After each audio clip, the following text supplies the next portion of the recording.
cash on my cash stack. High yields on stable coins, yeah, that's where my bag at. All I really need is Wi-Fi, get money on DeFi, mega cash on MetaMask. You better run when the runners run, show you how to get your money up. Dollar inflated like bubble gum, markets are jumping like double dutch. Buying up gold till I get a ton, crypto, yeah, I got some. You better run when the runners run, you better run when the runners run.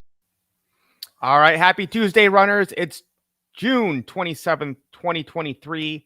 Tonight, we are going to break down the Fed Now program coming out in July and Cbdc'S, central bank digital currencies, and what it means for you and how you can win. As always, I got my good brother here, Ricardo Hamilton, a.k.a. Mims. Make it make sense. Bro, this is going to be your toughest assignment yet. Look, I'm gonna tell you one thing. I know one thing for sure. It's critical. It's important, and we're right on top of it and helping people understand the magnitude of what's taking place and letting them know their options. Because the only thing constant in the universe is change, and one thing you want to do is be prepared for that change, so you don't get wiped out as it comes along. So we got a information packed show for y'all tonight, and you know how we do. Lace up. Let's get wealthy. So Fed Now stands for the Federal Reserve, which is, we're going to talk about what is that? What is the Federal Reserve? Is it federal? Is there a reserve? Who knows? But this is basically a way to have instant payments with banks. Because right now, if you try to move money from one bank account to another, it's called an ACH. Sometimes it takes 2, 3, even 5 days, right? And it's like, is this really happening? Like, we're in 2023, we got cryptocurrency that happens in 1 second. We got Cash App, Venmo. Why are banks still taking 3 to 5 days? Like, what's going on here? So first, Ricardo, let's break down. What is the Federal Reserve?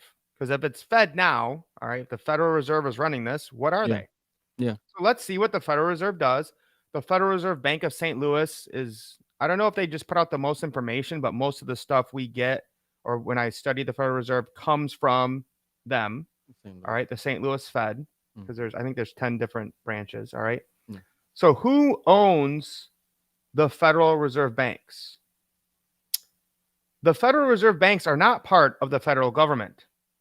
Again, this is from the Federal Reserve, Ricardo. Yeah. But they exist because of an act of Congress. Their purpose is to serve the public.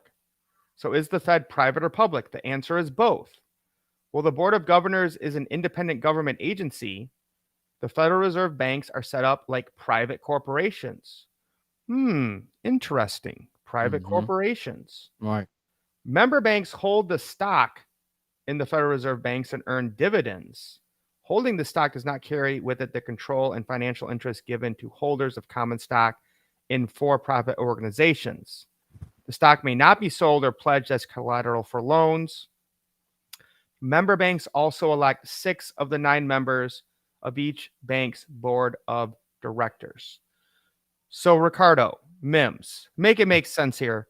What do people need to know and understand about the Federal Reserve before we get into Fed Now? Yeah, well, one thing is the Federal Reserve is private, and people have to understand the difference because, people believe we live in a democracy, and some people know that we live in a republic. But the whole point is that the government is supposed to be for the people, by the people, right? It's supposed to work for us in our interest, not to serve corporations, special interests, and governments or people overseas. It's supposed to serve us. So we vote for people who are supposed to represent our interest, who have our interest at heart. But when you have a private banking cartel, which is the Federal Reserve, they're looking out for their own interest, okay, and their shareholders. And so it's the illusion as if that they are looking out for you and the public in the best interest, when really they're looking out for themselves. It's almost like, the movie The Wizard of Oz. That's what that was kind of, an allegory about, right? A story about. follow the yellow brick road, which will leave you home. It was gold, and her shoes were actually silver as opposed to ruby. They changed that out, but the green man behind the screen pulling the smokes and make it seem like they had all this power. But people really need to understand is that the Federal Reserve is not a part of the government.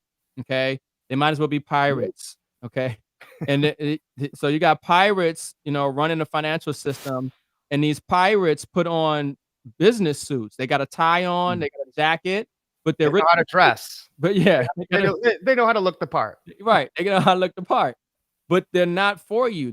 Nobody voted Jerome Powell to Nope. be nobody voted for the board members on the Federal Reserve.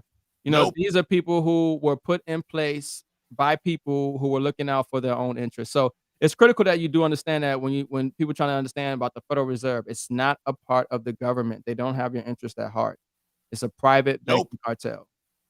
Well, Ricardo, let's not be too tough on them. Maybe all those rich, wealthy, elite people who are part of a private banking cartel really just want to make the world a better place. I'm going to play devil's advocate now. Right. Or I'm just going to be funny. I don't know which one. I guess you guys can take it how you want. All right. So let's look just really quick at this article from NerdWallet, because I want you guys to know like what you're going to see from mainstream sources. And I really like NerdWallet if you want to do some financial stuff. So this is from Spencer, May 22nd, 2023. All right, I'm just going to hit some of the highlights here. All right. There's a new payment service come to the financial industry this year. The Federal Reserve, again, a private banking cartel, will offer instant payments that can be sent anytime. Still, unlike consumer-facing transfer services such as Venmo or Zelle, the service's ability will depend on whether your bank opts in. Let's break it down. And banks will have to opt in. I'm assuming most of them will, because where do they get their money? The Federal Reserve. Exactly. It's their daddy. Right. So FedNow is the Federal Reserve's new instant payment service that will enable customers at participating banks and credit unions to send and receive money within seconds, 24/7 and every day. You'd be able to complete payments or transfers on weekends, holidays, and after bank's business hours, which isn't the case for standard online transfers such as those through the Automated Clearinghouse Network, or ACH, which is typically if you're sending money to someone's bank account, you're using ACH 3 to 5 days. What FedNow will do is enable all the banks, any bank in the United States, not just the big ones, to offer instantly available funds and real-time payments to their customers, said Fed Chair Jerome Powell on March 8th. So when will it launch? July 2023, next month. How will it work? Payments between banks typically require clearing and settlement. Clearing means that banks exchange information about a payment and can include other activities to check for fraud. The transfer speed is instant. The Fed defines an instant payment as a recipient having full access to funds within seconds of the payment being sent. Cost. FedNow will charge fees to its participating institutions, but it's unclear if banks will pass FedNow costs to its customers. Bruh. I don't think I have that. There we go. Bruh. Seriously? Right. Do you think we already know Reserve's gonna charge banks money and they're not gonna pass it on to us? No, they're gonna call it another tax. That's another hidden form of tax. Right. Because all the Federal Reserve is there for is a confiscation of wealth mechanism. This country was never supposed to have a private central bank, because the founding fathers of this country understood that a private central bank in these shores on America is worse than a standing army. Okay, we're better off at war and having China and on our shores, with tanks and submarines, than having a Federal Reserve system. The founding fathers understood that, but no, they're going to transfer whatever cost it is to us as a form of another hidden form of tax. Well, huge news right now, Ricardo. Forget FedNow. Travis Flaherty is on the live, and he's coming here next week. So tell your friends, tell your family, tell everyone you know. All right, miss you, brother. Travis has been traveling out in France, Italy, Monaco, living the dream. So, man, I will take that right now. Travis Flaherty on next Tuesday with the Runners. Awesome. That's going to be a powerful show. Anytime the trio get together, folks, I'm telling you, magic happens, and we got to let you guys know the updates, not just on what's going on with this phenomenal debt project, but what's going on in the economy and how you can prepare yourself. So we fired up. That's going to be a great show. I already know it. Yeah, and that'll be after July 1st, where we have lots of news coming out Oh, in lots the of node news. space. Lots Oh of news yeah. coming out in the Oh node. yeah. Oh yeah. Oh yeah. All right. It- So, anyways, it will only be for domestic payments. If you guys have ever tried to send money to someone in Canada or the UK or Australia, it's a nightmare. Fees, difficulty doing it. This is Mhm. why, we want to decentralize and love crypto. Yeah. So anyways, what it means for you now, 2 uses for FedNow at its launch include bill payments and account-to-account transfers. Being able to send money instantly could be helpful, especially if you're on a tight budget and susceptible to late payment fees. So for example, when I watched some YouTube videos on this, everyone was like, hey, a bill's due and you forgot about it and it's like midnight. You can now make that payment instantly versus, it takes 3 to 5 days. So initially, Yeah. I like what I'm hearing, Ricardo. I'm going to Yeah. play a little devil's advocate. Right. There. Why does it take 3 to 5 days to send money? This is insanity. Yeah. Yeah. I mean, I agree. Like, if you just looked at it as, well, this is how, we can be easily deceived. They give with one hand and they take with the other. Okay. So while they'll have you focusing on, hey, this is a good thing, this is a positive, you don't really see the true design of what it is that they're trying to do and how it actually is taking away more of your freedom, more of your privacy. And that's the part that we're going to get into. But essentially, there has to be, usually when you make a transaction, there's a lot of middlemen in between that transaction. Okay. What's happening here is now is that the Federal Reserve is first, and then if there's any other activity behind it, like on the bank's ledger, the bank will get the money instantly from the Federal Reserve, as opposed to before it was the bank to bank transfer. They they would change the ledger on their books, and then that might, they get their money from the Fed. The Fed's position has just moved. Okay. It moved closer to now where it's more direct with you. And that is a problem because of the type of programmable money that they have created and the type of restrictions that it comes with. So sure, it sounds good, which we have instant payments now, blockchain. We can do it ourselves, decentralized, and not have the type of a tyranny that really comes with their system that most people don't really understand. And that's the part that they don't really want you to grasp. They want to kind of just brush over it. But we want to make sure people understand that, and then let them know that there are options to move around that, so they can be able to have more control over their life and their freedom. Perfect segue, Ricardo. Perfect segue. So the main video we're going to watch today, I think will explain it all. We can give some comments and kind of add, our beliefs and what we think you guys need to focus on. So let's get into it right now. The Chinese last month unveiled the world's first digital currency from a major power. Currency that would not be printed but would exist only in cyberspace on your phone, for example. Is the Fed working on a digital dollar? We are actually evaluating that. Most major countries are now looking at the possibility of having a digital currency and really asking the question. Imagine a government that creates money that has an expiration date. Let's just pause there, Ricardo. Yeah. Like, imagine that if your money has an expiration date. This is already happening in China right now. And let me say this too, also, guys, remember that they have already stopped printing new cash. We are going into a cashless society. So they want to eliminate any anonymity, that you have, your ability to be able to conduct transactions privately. They want to know everything that you're doing. And we had some kind of privacy with cash. I can go to the bank today, pull out $300 cash and go spend it. And the only person who knows what I did with the cash is the person who I spent that cash with for a certain period of time, right? But now they're getting rid of cash and they're moving everything digital. So understand that they are ushering us into a new era, and this new era financially is not in our favor and it's not in our best interest. And it's important that we understand that so we can empower ourselves to find other solutions or resist if we need to, which we do. No, it's a Go good, ahead, brother. it's a good point. Right. And if you don't use it, it'll disappear.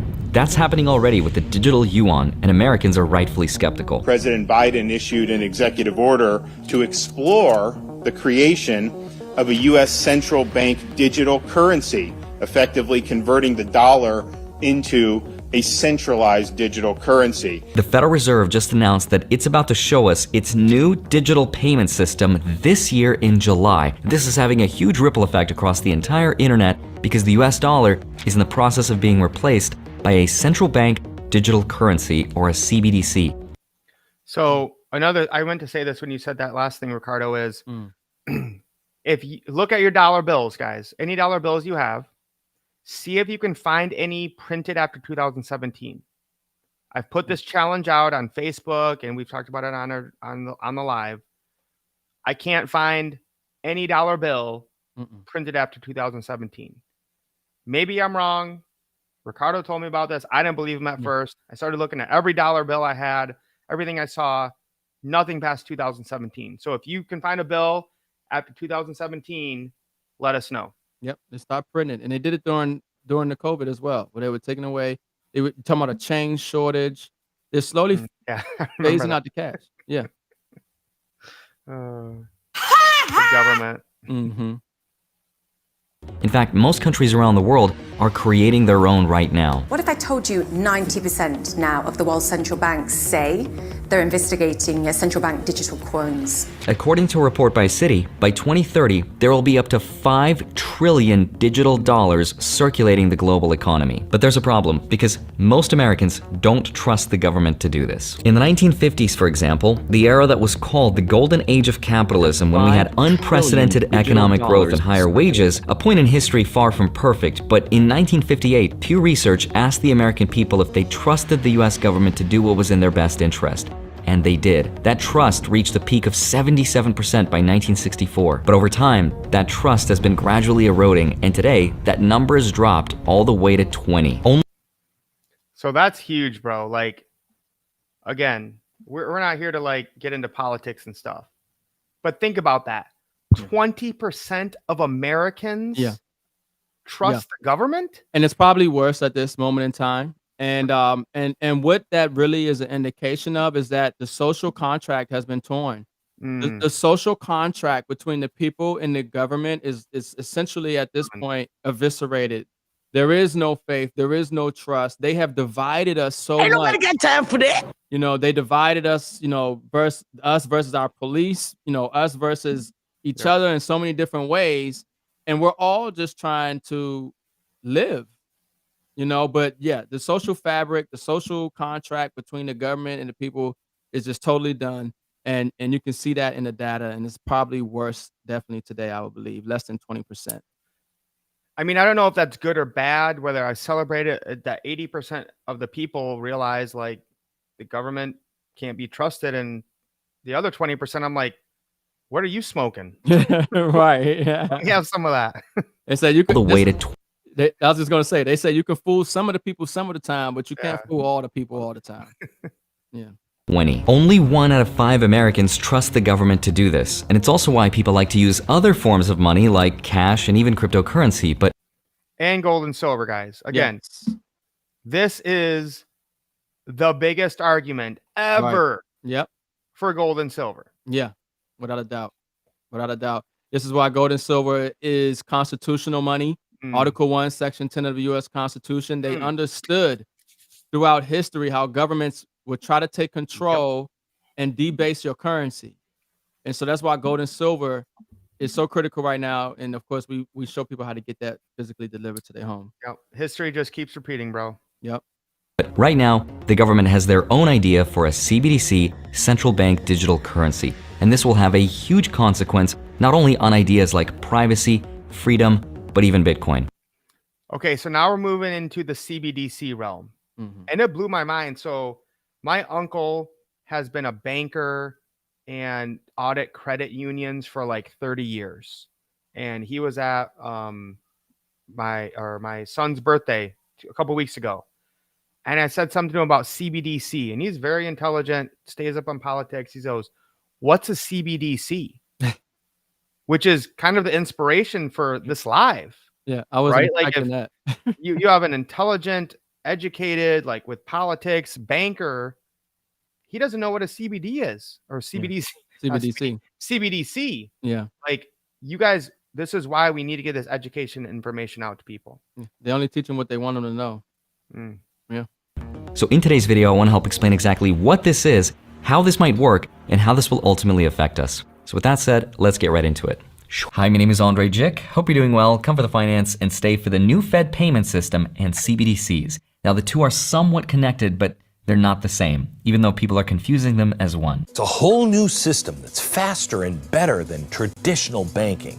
You can go to a grocery store and buy a few items with your hard-earned money, and then you present your Fed card with a trusty Federal Reserve representative, and they'll say, oh, yeah, you're too fat, fatso, you can't buy any of these things. The end. Yeah, so that's not at all how it works. Here's how it actually works. This new payment system will make it... Now, before I get into this, Ricardo, I will say, like, I'm not here to promote Glenn Beck, but that's like what Glenn said is a lot of the things you'll hear from more right-wing people or maybe people on TikTok. Is there anything you wanted to say to that? Well, I would say like this. There are some people who believe that during the pandemic, it was a good idea to take everything and do everything that the government was saying. And then there were some people who obviously were saying, well, hold on, some things don't make sense here. This probably isn't what you should be doing so soon because it hasn't been vetted. It hasn't been tested. It just came out. There's no real scientific data to support any of that. And so, there are people who have greater ability to discern. And then a lot of times, depending on where you're getting your information from, for them to maintain their status or their channel and their livelihood, they have to present things in a certain way. Otherwise, they won't get that type of light. So some people, are ringing the alarm bells, which they should be rung. Dissenting opinions are always good, and that's why we have the First Amendment here, freedom of speech. And then some people are just going to believe that there's nothing to worry about. We trust the government. The government is here to help. So you're going to have the 20%, right, who still trust the government, and they're going to get the news that substantiates their belief. And there's going to be corporations that will provide the news to, fuel what they believe, to be true. And then there's the 80% who are putting out this content like, nah, we see what's going on. We know what time it is. We understand that the Federal Reserve has understand something, folks. The problem that we're in right now, we're literally trying to go to the people who've created the problem and ask them for a solution. The Federal Reserve is public enemy number one. They are the problem. A private central bank is the problem. They create value out of nothing. They're taxing us on it. They're manipulating the currency. They're confiscating our wealth. It's totally, it's not for us, right? So they created the problem along with the banks. When you have 2008 and you have all these disparities and you have inequalities in the system and everything else, it's because of the Federal Reserve and the private banks that go up around them. They're the problem. So now we have a financial crisis, a debt crisis, and you're going to go to them to now provide a solution for you. And their solution is going to be total control. We need more control. Give us more control. Everything will be fine. Yeah. We didn't have enough control. The little control you gave us is why we're in the problem. Give us 100% control of your money, 100% control of your lives, and then we'll fix it. I love it. I'm in. Yeah, right. So Bob, that's what people are afraid of, right? That's kind of what Glenn Beck was talking about. Yeah. But if you look at NBC News, they would say you're a crazy conspiracy theorist. Yeah. Why? When the government would try to stop you from getting guns or ammo, that will never happen. You're crazy, Bob. Well, I mean, look at it right now. The government doesn't, they want background checks or guns, or they want to roll back your freedoms, your ability to acquire certain things. Okay, there's a such thing as called a domestic terrorist. But if you look at what a domestic terrorist is, if the standard was like if you had stored water, if you store food. Yeah. You know what I'm saying? It was like basic buy stuff. Silver. Right. If you buy silver. Believe in freedom and liberty. You're a domestic terrorist. Yeah. Believe in the Constitution. You know what I mean? It's like they've labeled you you know, in this category. And so now when they see that you're making certain transactions, they'll say, well, hold on, you actually last month you bought some ammo. You don't need ammo this month. How much Nope. ammo do you need? What are you actually Nope. doing with all this ammo? It's literally, it's not good. It's not good at all. It's not good if you believe in liberty and freedom. It's not good. And I get it. Some people think that, well, I'm not doing anything bad. I just, you know, there's the people who That's don't the do anything. worst argument ever. Yeah. Yeah, you can check me out, you know, you could go through my house, you can go through my bank accounts. I'm not doing any criminal activity. I trust my government, but don't Oh. realize is that it's a setup. Remind me, Ricardo. Yeah. I saw a video today that was all about basically every problem we have today with poverty, relationships, like Yeah. divorce and kids struggling, Yeah. all stems from 1971 when we Mm. went off the gold standard. Wow. So we're gonna That's have to tough. cover. Maybe that's after Travis. That might be the next one. But Okay. all right, let's get into Fed now. So that businesses and people will be able to send and receive instant payments 24 hours a day and 7 days a week, and that's because funds will settle between banks in real time and will only just take seconds. So again, I'm all for that. Okay, I'm down with the Fed now. That banks can finally send real time payments. That's good. Yeah. That's huge. Yeah. I agree. Ridiculous it Velocity of takes money. 35 days. Velocity of money is critical in a financial system. Yes. That way we can have liquidity move faster. You know what I mean? Right. Yeah, I agree. A couple examples of how this will be used in practice. Let's say you were a coffee shop owner and you needed a quick delivery of some coffee beans. Once you got a request of payment from your supplier, you would pay through a participating bank like your credit union, and the coffee bean supplier would instantly receive your payment. On the back end of things, your credit union would send an ISO 20022, which is a digital form to the Okay, Ricardo. Mims, make it make sense about what that is and what people need to know. It comes down to the infrastructure, folks, you know, and what actually gives something the ability to actually function.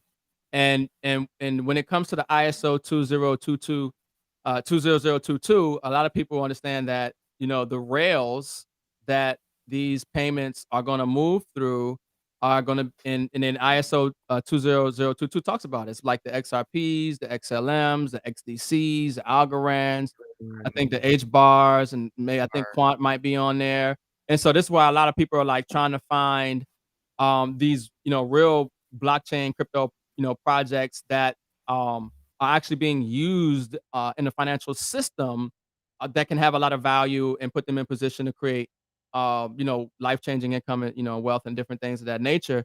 It's also one of the reasons why we believe that the XRP SEC lawsuit takes place, because so many people, you know, something of this magnitude, they normally don't want us to have access to. You'd have to be an accredited investor and things.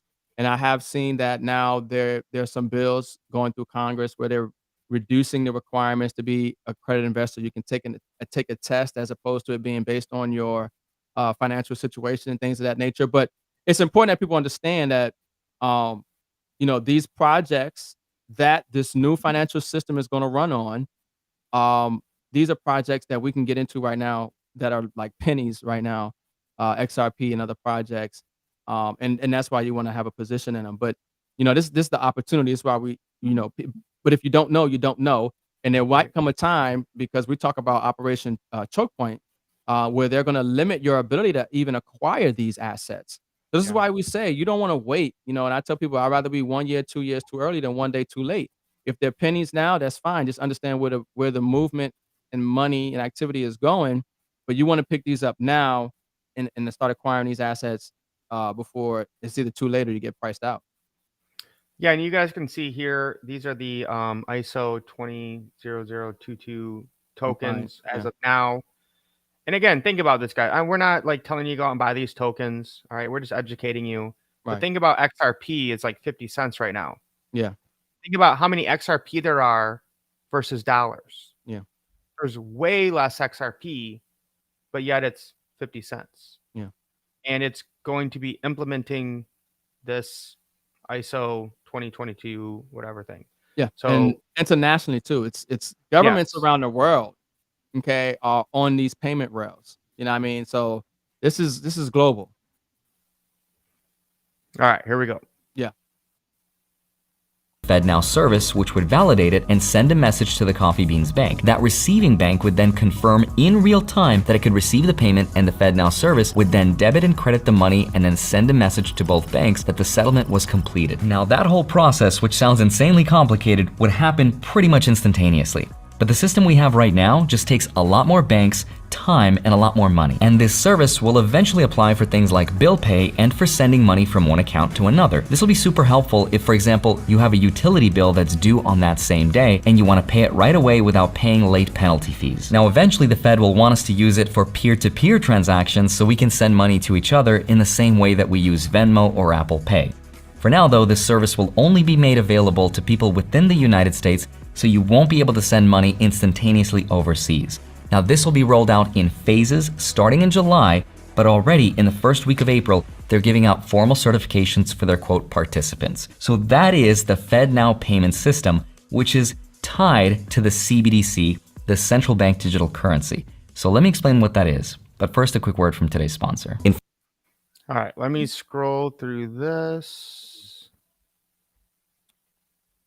All right, I think we hit it there. There we go. These central bank digital currencies happening all over the world. 11 countries have already launched their own digital currency, including the Bahamas with their sand dollar, Jamaica, and Nigeria. 18 countries are in the testing phase. 32 countries are developing. Wait, did they just have that backed by commodities? Is that what I just saw, Ricardo? I missed that part. Hold on one second. Yeah, go back. And it's, yeah, they are doing it, backed by commodities. Okay, something. launched, retail. Okay, no, I think I missed something there. All right. It is, though.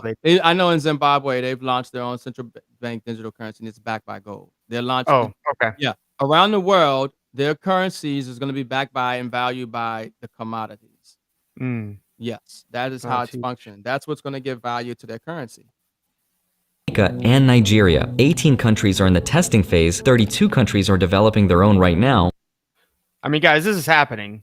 Like, the question is, like we talk about with everything, right? Like, something can be good or evil, depending, like, you can use money for good or bad, right?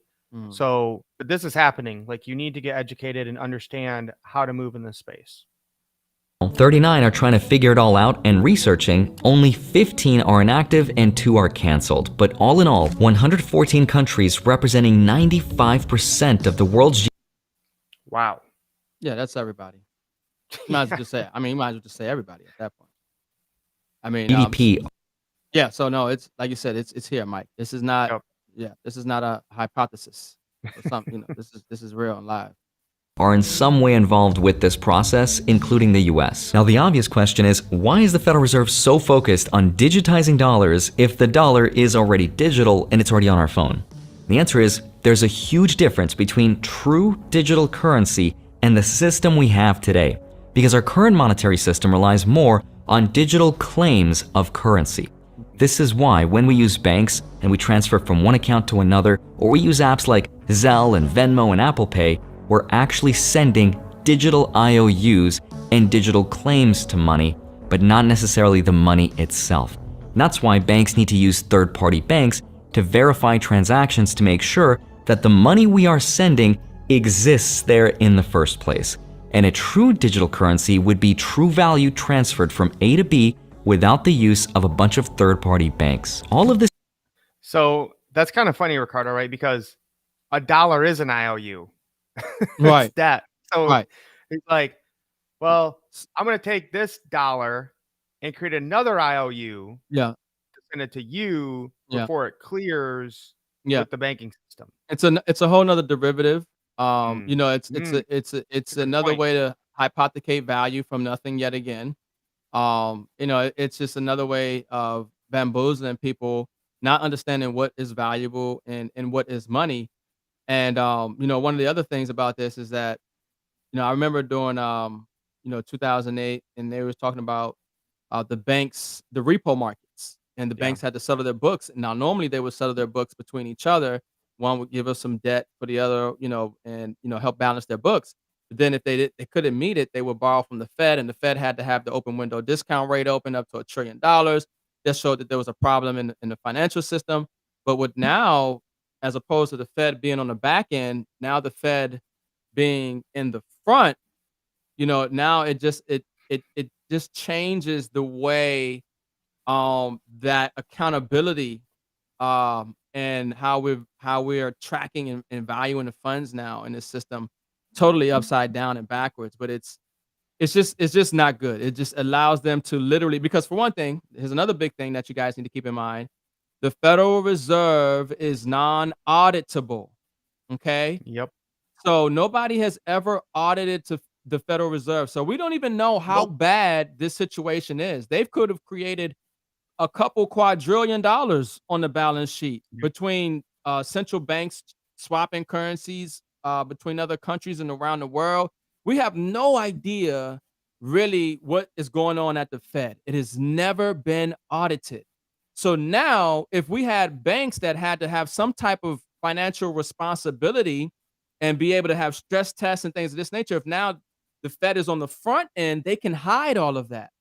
Yeah. We're talking about to oblivion, literally, just trillions upon hundreds of trillions of quadrillion dollars. The whole thing could be just off, but the Federal Reserve can just create value from nothing, digital currency. And once again, it's not like we're going to audit the Fed. It's not like, hey, Fed, you created a lot of these digital dollars. Where the hell did this 1.2 quadrillion dollars go? You will never know. Just like we don't know right now.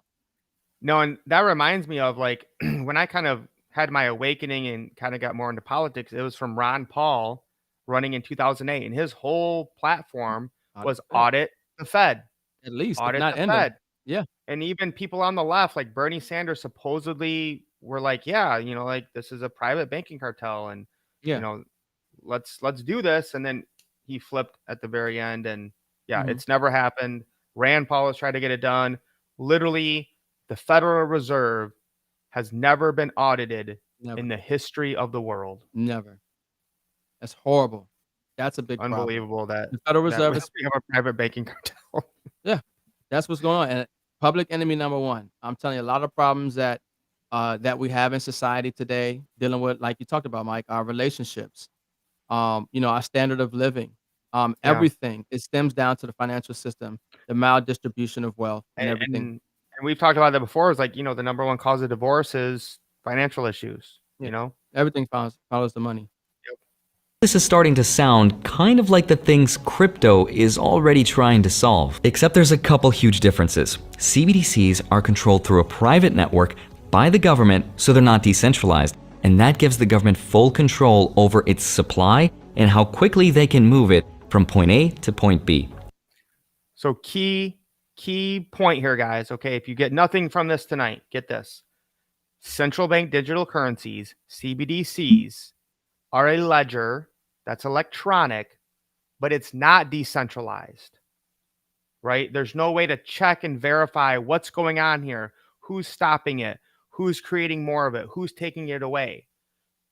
Blockchain that we talk about most of the time is open source, meaning we can see and know what's going on everywhere, which is why we love the nodes that we do. Yeah. Because we can see exactly on the blockchain, Yep. where did this token come from? When was it burnt? When was it sent? Who bought? Who sold? That will not be, they're essentially using the same technology, but none of it is controlled by us, only them. Yeah, there's no transparency. Right. And if you have your government running things, you don't want your government acting like a secret society. Okay? That's not what you want. You want your government should have open and public debates. There should be no more this right. behind closed doors, deals being brokered, and the American people not understanding what's going on. There shouldn't be these behind closed doors and dark rooms with who knows who's in the room. You don't know who's in the room. These Bilderberg groups, Council on Foreign Relations, Trilateral Commissions, these people are getting together and charting out your life and have no idea, what they have planned for you. Right. But that has to end. Like that is once again part of the problem. So it's critical that people tap into that and really understand what's going on that's in our favor and what's not in our favor. Yeah, 100%, man. And with that, there's a lot of pros and a lot of cons. Now there's a ton of opinions on this subject, so I'm going to save mine toward the end of the video if you want to see that.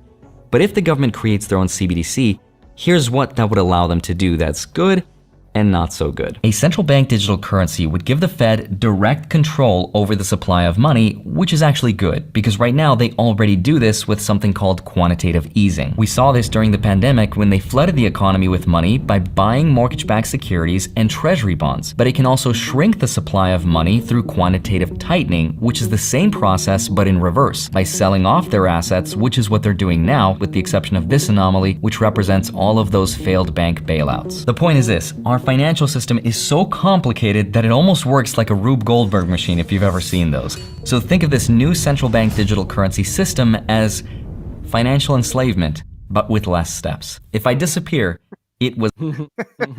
Like that part, because it's straightforward. You know? Yeah. I mean, we're enslaved anyways. Let's just make it quicker. And that's what people don't realize. It's like, people are using their phone, they're using these apps, they don't read terms and conditions, but they know that the government's spying on them. They know that none of their data is private. They know that these corporations and everybody has information, and you get so accustomed to it. And that's what people have to realize is that we're all frogs in hot water right now. Boiling water. And we're all frogs in the boiling water, and we've been in this boiling water for some time. You were born into this boiling water. In 1971, Nixon took the dollar off the gold standard. That was them cranking up the temperature. But people didn't realize, because they came out of the economic boom or the roaring 50s and everything else, they didn't realize that the water was slowly changing, it's warming up. And now we're at the point where it's boiling. And now some people are starting to realize, that they need to either, they thinking that they're in a jacuzzi, and that, they think I'm in the hot tub, man. I'm in the hot tub. Okay. Or they all realize that they're in some little witch's brew. Okay. And you getting ready to be soup for some oh goodness, man. I'm just telling you, some wicked, some Klaus Schwab cooking you up.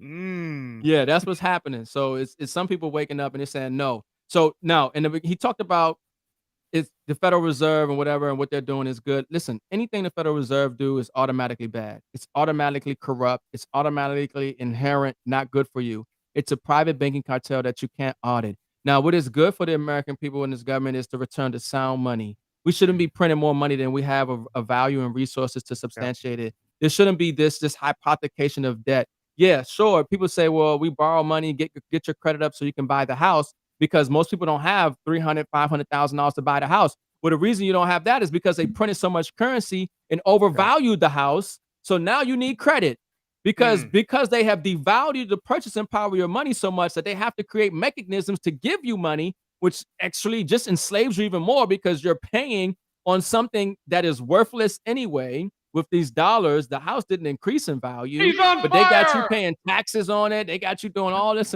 and don't understand that it's all rigged and set up for them to confiscate your wealth. Because during the next financial crisis, which happens every 10 years or so, when they crash the markets or when they raise interest rates or mess with the economy, the black swan event happens. Then you see a lot of people losing their homes. You see a lot of people losing their jobs, losing half of their 401ks. Their credit scores now getting shot again. And now you got to rebuild and try to get yourself all back together. But at the same time, the banks, the 1% and the people who are in position, they're just getting wealthier and wealthier. That's why the wealth gap keeps increasing. They're saying, well, why is it that the wealthier are getting wealthier and the poor are getting poorer? Because it's a setup and it's rigged.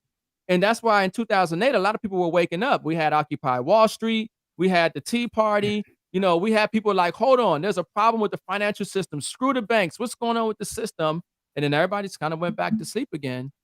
But now it's like we said, it's at a point where the water's boiling, and you better either realize that you're not in jacuzzi and hop up out of this and get into some sound money and some blockchain and crypto, or you're gonna get wiped out. You're gonna be cooked. Woo! Ladies and gentlemen, that's why we call them memes, making it make sense. And guys, this is what we're all about, is helping people, guys. The storm's coming. We got the solutions. We got the answers. We want to see you guys win. Let's keep learning and educating. was not by magic. Another benefit is speed. Because money will be programmable, it would hypothetically stabilize the value of the dollar, and it would modernize the banks. It would also make sending money and stimulus by the government much faster, and in theory lower the cost of banking because it would force the banks to compete with the Fed to make transfers and even ATM machines much cheaper. A CBDC would also help with tax revenues because most people wouldn't have to file their taxes. Instead, the government would know exactly how much money we've made, so they would send us an invoice and we would just have to pay. So it sounds like a lot of really great benefits, but unfortunately, there's a lot of downsides. Look, I'm gonna tell you right now, Mike. People's wondering. They say, "Well, why is it that we need 80,000 IRS agents?" And they say, "Well, Right. why is it that but most people don't know? I think it's the IRS and I don't know if it's the Social Security Administration, but one of them is sitting on like over 1 billion rounds of bullets. Okay, like the government has been preparing, okay, for this for quite some time now. They have everything broken down into districts.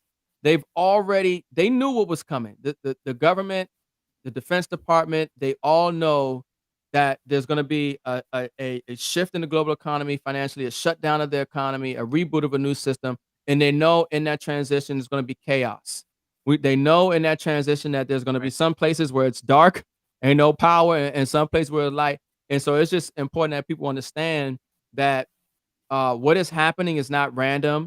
It's not something that wasn't foreseen. It's something that has been planned and anticipated for quite some time now. And now it's at the point, like in The Wizard of Oz, where they couldn't hide it no more. You weren't just seeing on the screen this smoking screen and this big face, and it looked all scary. We're actually behind the stage now. We can see behind the curtain now. You know what I'm saying? The veil has been lifted. Now it's up to you to believe what you're seeing or go along with the dream. You know what I'm saying? The veil has been lifted, brother. Yeah. You can see it if you have eyes. Those Right. who have eyes will see it. Eyes to see, ears to hear. Sides and a lot of risks. So what the central bank digital currency is all about is surveilling Americans and controlling behavior of Americans. And how do we know? Because we've seen this happen in other parts of the world. People are calling the concept of CBDCs as Big Brother's digital dollar, and it makes Write that down, kids. Big Brother's digital dollar, CBDCs. That's the bullet point, okay, if you want to understand it. sense why people are skeptical, because CBDCs will be tied to your unique digital ID that'll be used to build your social proof. All right. Here's where I got a problem, Ricardo. All right. If you guys finally figured out a way to send money in a few seconds, which we've been doing forever with Cash App and cryptocurrency, cool. But we don't need a digital ID and a social credit score. Any comments on that? Because to me, this is when things start to turn for the worse. Yeah, this is definitely dark. Okay, Yeah. this is definitely dystopian. Yeah, Whew. this is We're on the same vibe. Right. I mean, we laughing, but it's real and it's serious. Once again, these are just ways that they're going to track and control. And some people might not, you'll say Big Brother, and for the average person who's just going to work, paying their bills, spending time with their family, they probably might not see Big Brother as an issue. They don't understand the erosion of their rights. They don't understand, just how they've got into the position that they've in. With Big Brother and them tying the social credit score and everything tied to that, it's literally they want to take away your humanity. They don't like that you have free will. Free will is sent to them, right? They want to be able to limit and control what you do, how you do it. And they want to put mechanisms in place to put you in a box. They want everybody in a box. This is the new social order. So we talk about one world government, one world religion, but there's one world society. There's one world way of conducting yourself. It's almost like the movie called Equilibrium. Everybody was pretty much programmed in a certain way, and they had you take this pill, which kind of made you docile, and that's what they want to do. That could never happen here, Ricardo. Oh yeah. Well, that's why they want to give the power to the they world. would not try to force us to put something in our body. You're being crazy. Yeah. Yeah, they've already done it. They've tried, right? There's a lot of people who already knew what that was. But if I recommend go watch the movie Equilibrium, pretty much breaks it down. You know, it's breaking out of the matrix, breaking out of this box and control. And they were putting something in your body, and they've already done it with like fluoride.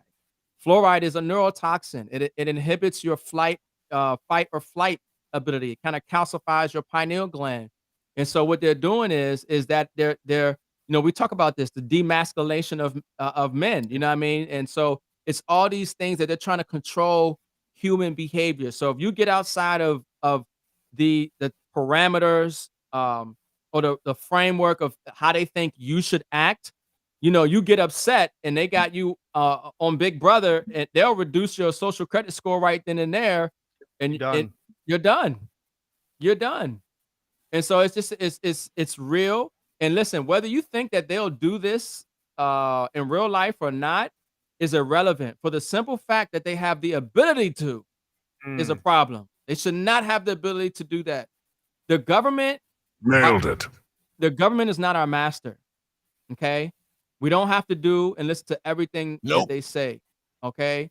That's why the founding fathers, and you have to read what they said and put the Constitution the way they said it. The first thing is we have to have the freedom of speech to be able to speak about and speak out against atrocities and errors in the way our government is functioning. And then number two is that we have to have the ability to change it if we need to. And so the Second Amendment is if in case our government is no longer our government and is now acting as our master, which that was not the purpose of setting up a government, to put ourselves into slavery and to be controlled. And that's what people have to wake up and realize. They give you the illusion that if you're voting for somebody that you have power, but you don't. You don't. All right. We better stop you there, Yeah, Ricardo. We yeah, want I to know. get banned and canceled again. So, but yeah, I mean, yeah, absolute fire, brother. Yeah. Which all sounds exactly like the next plot of a Black Mirror episode. If the government wanted, they could freeze your assets, and if they don't like what you're spending, with the flick of a switch, your bank account now shows zero. Mr. President, the Blemflark's value just dropped to nothing. What do you mean? I mean, our single centralized galactic currency just went from being worth 1 of itself to 0 of itself. I love this little cartoon here. This is hilarious. Good God, no. Calm down, people. Deploy the galactic militia and declare martial law. Yes, sir. What should I pay them with? Their payment is the honor they'll feel to serve their... Wait, who's paying me to yell at this guy? Give me your jacket! Give me those... The creation of a CBDC would give them the technological power to do exactly that. If the government wanted to encourage spending, they could airdrop some dollars in our bank accounts instantaneously, which sounds nice. But if they want to discourage saving, with the flick of a switch, the money could have an expiration date, which is exactly what China did to encourage spending. Now, if all of this stuff sounds like a conspiracy theory, you don't have to look at China for that to happen, because all governments can abuse power, including the US. Because on April 5th, 1933, this happened. This was a decree issued by Franklin Roosevelt which gave US citizens 1 month to give up their claims to gold, including coins, bullion, and certificates. So, Mims, the government has already taken away all the real money, or they tried to. Is that accurate? Yeah. Most people know that you know, they took away the dollar, they took away the gold from the people. And a lot of people will look at this and they'll say, well, why should we hold gold right now? One thing is to remember is that even when they did take the gold from the people, they paid you for it. Now, when they took the gold, they did reevaluate it and make it more valuable because they created more currency, right? But they did pay the people for it. But nonetheless, yes, the government already and the Federal Reserve already manipulates the value of money with interest rates and increasing the money supply or reducing the money supply. So they already influence behavior. It's just that now with the central bank digital currency, it's much more instant and it has much more of a direct effect. So, and just so most people know, most people didn't turn in their gold.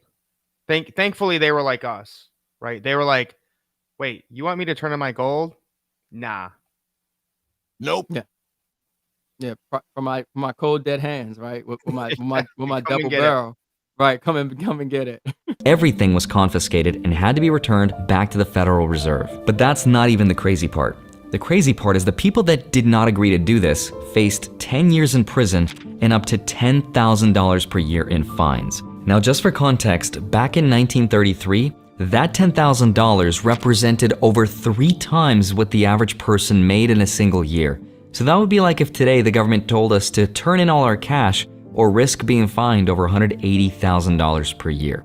Now, you might be thinking the government would never repeat the same mistake from 1933. And you might be right, but you don't have to look very far in history to look for clues on abuse of power. Between 2010 and 2012, the IRS prioritized conservatives and eventually apologized for unfairly targeting them for tax evasion. This naturally happens when power has an agenda and the technological ability to actually enforce it.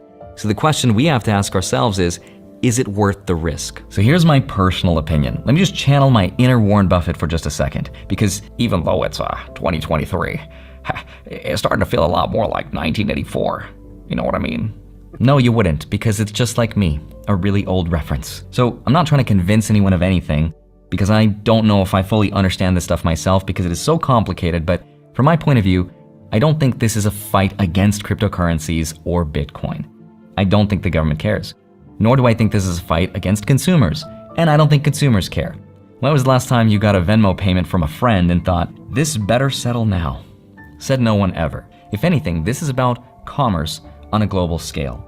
This is the way for the Federal Reserve to combine what the government is good at, which is trust in its currency system, something it had a lot more of in the past, and combining it with the innovation from the private banking sector. Because hopefully by combining the two, they can create an innovative financial product that allows the US to stay ahead on the global stage. The byproduct of which happens to be full control. But it's also not a tool that the government needed to add to its toolbox. It's got plenty of those. But still, regardless of how much people oppose the idea of CBDCs, I think they're inevitable. As countries around the world launch their own, the US won't want to be left behind. Even the World Economic Forum have told us that if the central banks don't innovate, they'll be left behind and lose the idea of money and trust and, quote, control. So it makes sense why they have to innovate. But does that mean you should sell your dollars and buy some Bitcoin? Probably not. I don't think it's going to be that bad. But I still am just a little bit as a hedge. And that's just me. I hope you have a wonderful rest of your day. Smash the like button. Subscribe if you haven't already. Don't forget to... So, yeah, we don't need the government to be in charge of money. We have decentralized. We have gold and silver. You know what I mean? Anytime you have a human person in charge of something, the ability for corruption is always there, especially over time. We got these career politicians in here. They're bought and paid for. You know, they lobby 24/7. It's corrupt. And then when you understand that the Federal Reserve came out in 1913, and then right after that, they set up the IRS. It was to confiscate your wealth. What a coincidence. What a coincidence, right? 1913, here's the Federal Reserve. Well, now we need a way to confiscate that. And most people don't know that income tax is totally unconstitutional. It's something, it was something that was instituted to fund the war, and but it shouldn't have lasted this long. You know what I mean? Yeah, income taxes was needed to help fund the war. And after the war was over, it should have something that should have ended. And it was only to the rich people at first. That's how they sold it. We're only going to tax the rich. Yeah, that's how they do every plan. Switch. Oh, if you're making under 250,000, you won't feel it. Well, that's a lie, because you've devalued the currency, and business owners are just going to pass on their incurred expenses to the consumer. Of course. But because you don't understand that, because you don't know that on surface value, if you just go based off what they say, you'll think everything is sweet until you realize the fine print, until you understand how the banking, financial, and monetary system actually works. This is why Henry Ford said if the American people ever understood the present banking and monetary system, there will be a revolution by tomorrow morning. It's because the masses of people really don't comprehend what we're talking about and the ramifications of it as we continue to allow it to go and exist. We do not need the Fed. Central bank digital currency does at this point might seem inevitable, but we should not lose the understanding that we are in control of our lives, and collectively we make the decision. It's just that we haven't took control. We've voted and passed on our power. We need to keep our power and come together and be able to reconstitute. You know, that's why we need to see a constitutional convention. That's what we need to roll back all of this tyranny that they placed over time and get back to the grassroots of what actually made this republic beautiful and would work, minus some So, other things. so I think his summary, and Yeah. again, I always like to give credit. Andre is a great YouTuber, and I've learned a lot from him. I love his videos, which is why I decided to select him tonight. But I think he really, really hit the nail on the head there, right? Fed now is coming next month. There's nothing we can do to stop it. All right. Central bank digital currencies will probably happen. And in some ways it makes sense, right? It's always that balance of, security and liberty, Yeah, privacy. you Yeah. know? And we have got to be vigilant. We've got to be educated. We've got to be informed.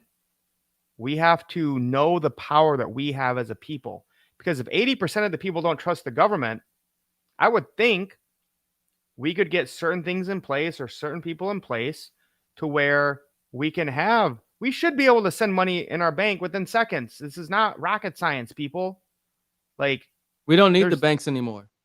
We have technology that has replaced. That's like saying we still need tape cassettes. No, we have, what I'm saying, we have digital, music now. Like we don't need tape. Some institutions need to die.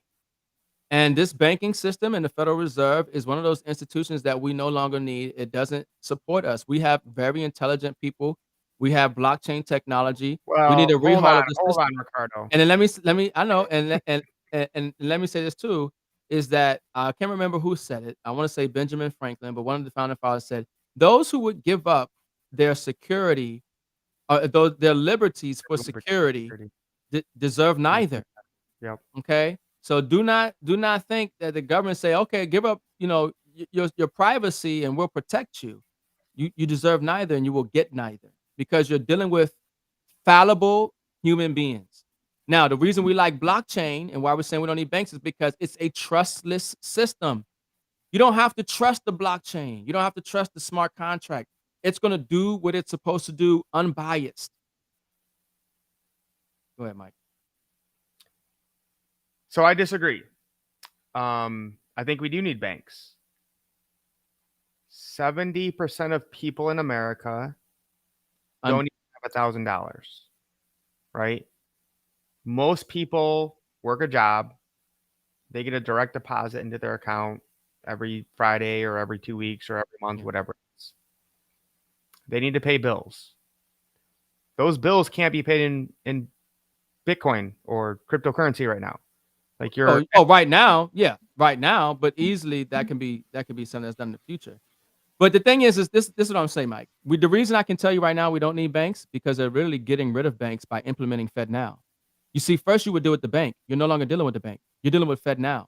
So the banking system is an illusion. Well, FedNow connects the banks. But your money goes straight to FedNow first, and then the FedNow confirms. No, it's got to be in the bank, and then the FedNow is like the connector to the banks, to the other bank. Like if I sent you money through a bank, right, I would be with Chase. It would go to FedNow, and then it would go to your bank. Yeah, I got you.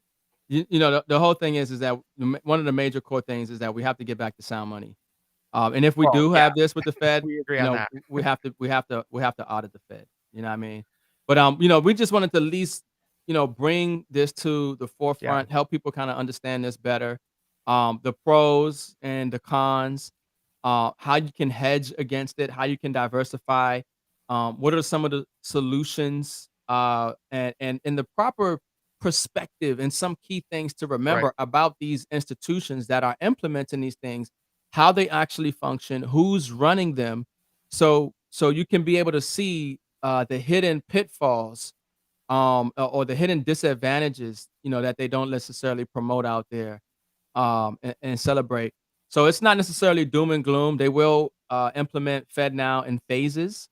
So they'll all the good stuff they'll probably roll out first, and then all the sort of draconian, evil looking things they'll have out in the back end. But No, essentially, and I think it doesn't sound. I think it comes down to, like we talked about with Apple Provision, right? I mean, you could say the same thing about the cell phone. There's going to be lots of negative things that happen, and there's going to be people that utilize this technology for good. Same with Apple Provision. Same thing with FedNow and CBDCs. Like, there's good things with it, and there's going to be lots of negative things that we need to know about and guard against. Yeah. But here's one thing we can all agree on. Okay. As Rob just said, okay, everything comes back to silver. Yeah. So give us the hashtag silver for freedom. Yeah. Silver for freedom. We are talking about real money that's been around for 10,000 years that has maintained its purchasing power. And again, gold's okay, but I'm telling you guys, the future is all about silver, point blank, period. That's a whole nother live. So those who've been last words. Yeah, definitely. So those who've been running with us, this is what we do. We try to stay informed and help others stay informed, so that we can make sure a wealthy family comes from us, even though we didn't come from a wealthy family, because their stated goal is to reduce the population. Their stated goal is for you to own nothing and be happy. What we have seen with their track record is not a system that serves the vets. It's not a system that serves the homeless. It's not a system that serves those who are disadvantaged. It's not a system that is teaching our children, how to be the best that they can be. It's not a system that is fair to the average person.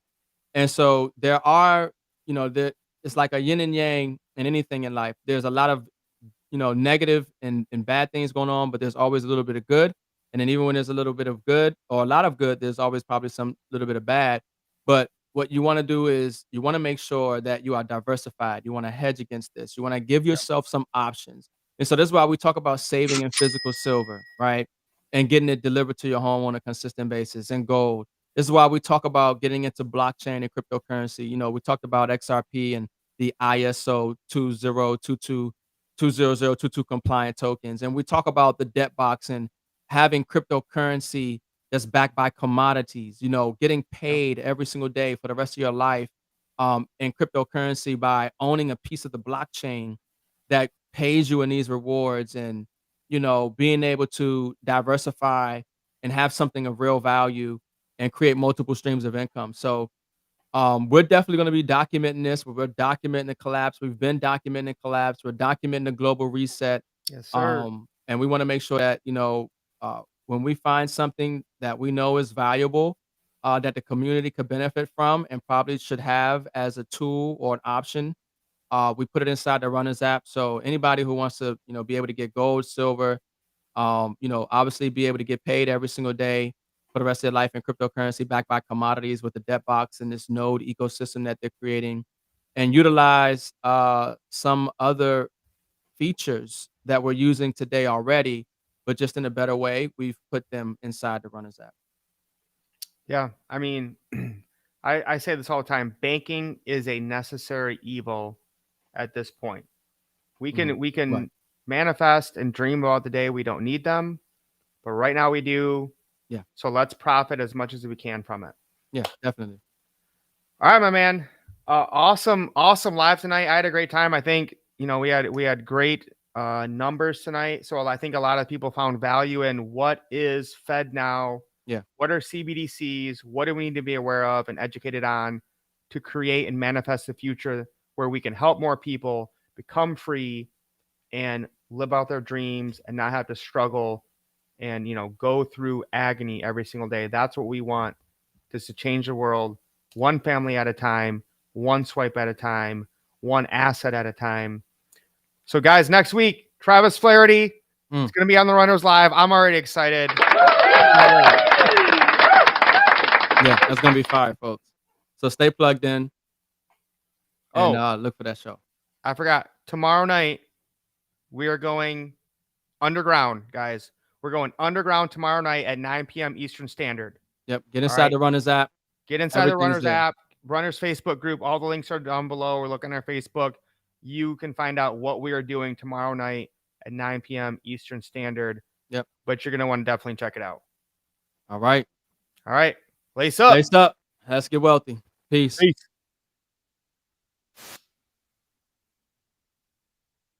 On my cash stack, high yields on stable coins. Yeah, that's where my bag at. All I really need is Wi-Fi. Get money on DeFi. Mega cash on MetaMask. You better run when the runners run. Show you how to get your money up. Dollar inflated like bubble gum. Markets are jumping like